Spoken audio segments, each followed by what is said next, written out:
I'll be mainly focusing on AI and RPA. Purpose of AI is to replace the human by automating the process.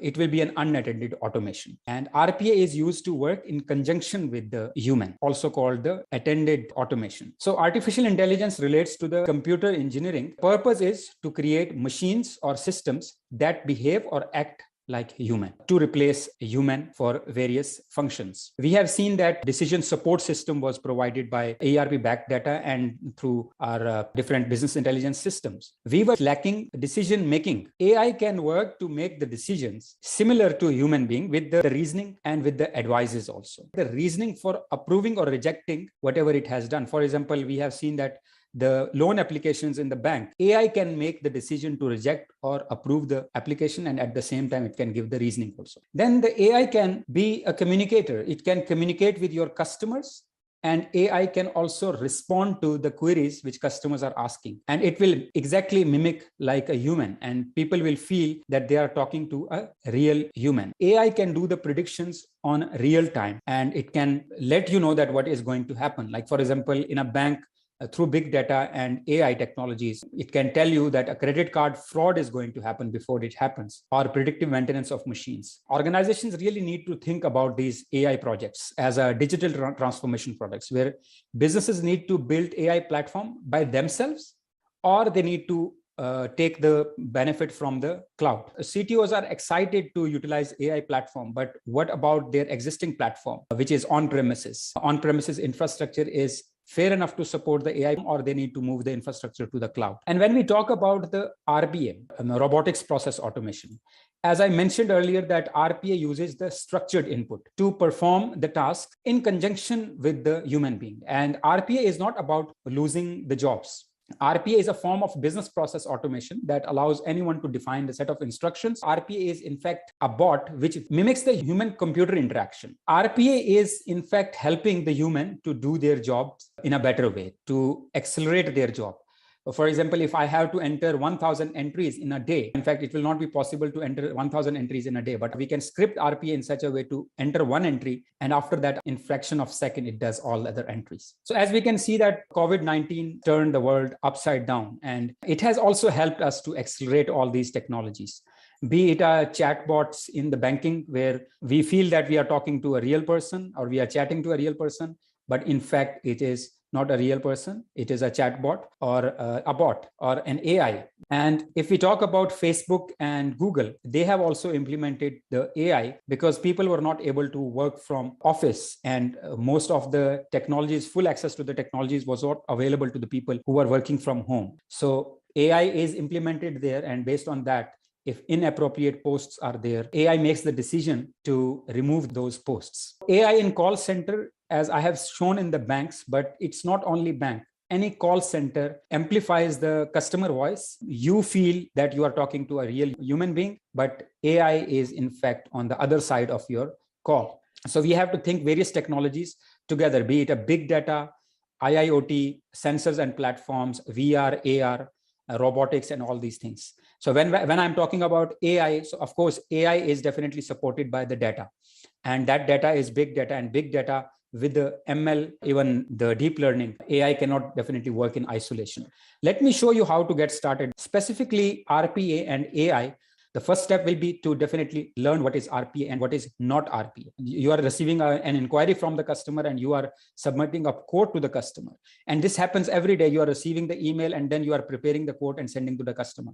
So this process can be automated by RPA. So RPA can receive the email. RPA can check that what is there in the email, content of email. Based on the inquiry, it can type the quotation and can send it to the customer. So this is where you can start, and start with small. Don't implement everything together. Once this particular process is automated through the RPA, then move to the next step and then grow and do the pilot testing. There are various case studies available. There are various ready-made platforms available that can be adopted and implemented. Plan, do, check, act.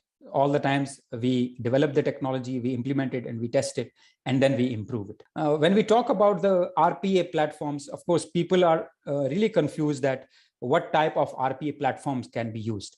whether to develop our own platform or there are platforms available. I have been using various platforms. UiPath is, in my opinion, it is the best platform right now available. Of course, I'm not doing any marketing of any tool, as we are talking about the digital transformation, how it can be accelerated in the organization. Tools are available. UiPath is available. Automation Anywhere is available, which can be used to start with. And then the Microsoft Power Automate, it is also freely available. You can use it on the desktop and you can automate various applications. Then Blue Prism. And these are all commercial applications. But if you are concerned about having an open source or free application, then Open RPA by IAP is available. So this was all about RPA, as AI is not like RPA. RPA can be implemented even on premises. Cloud leaders have already embedded various AI-based technologies, AI platforms are available. Now, for example, if we know about AWS, which is a cloud leader right now, SageMaker Studio, which is by AWS, Vertex AI by Google, and then Azure ML Studio by Microsoft. IBM is not a world leader in cloud, but they have provided a Watson Studio on cloud, which people can use. As I mentioned earlier also, that if you cannot go with the cloud commercial applications, you can always go for an open source platform.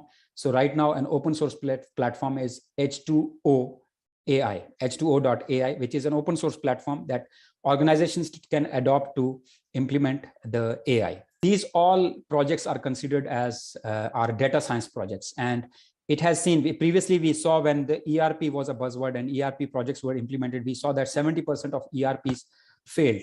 And right now we can see that 80% of data science projects fail. I'm not, of course, discouraging the people who are implementing the AI projects. We have seen that these data science projects fail and 20% of the AI projects are giving the positive ROI. And in this positive ROI also, 2.5% companies have seen the improvements in their businesses. This is because AI is still, or Industry 4.0 technology is still evolving. To start with the digital transformation journey, as we have seen that most of the organizations start implementing the ERP, then this ERP doesn't fit into their needs, and then they start having their manual processes that come into their business. And there is a need of RPA to automate those processes. And the best way to go for it is to implement a low-code or no-code platform, or low-code, no-code platform. Low-code, no-code platform is also a future when we talk about our digital transformation journey. By 2024, almost 65% of the applications will be developed using the low-code, no-code platform. It has started helping the organizations to fill the gap which was there because of the ERP. We had implemented the ERPs, there was spreadsheets, but which people started introducing in their companies. Instead of the digital transformation, they started moving to the manual processes. And these manual processes, it was very difficult for the organizations to change those manual processes or go for a new system. So that's where the low-code, no-code platform comes. There are many low-code, no-code platforms helping you to integrate your existing systems, RPA, as well as the AI capabilities or the technologies which are available on cloud. Digital transformation is a journey. In fact, it's not a destination.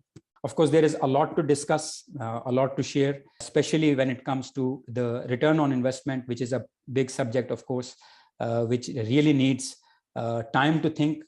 Organizations really need to see how it can benefit them. Of course, these technologies are available, but it doesn't mean that it is best fit for all the organizations. First of all, you need to define that what exactly you want to achieve with these technologies. And after that, you need to see whether these technologies can help you or not. You have to see what is the success criteria. And after defining the success criteria, you can see some case studies and develop some use cases and implement the technology. So this is all from me. Over to you,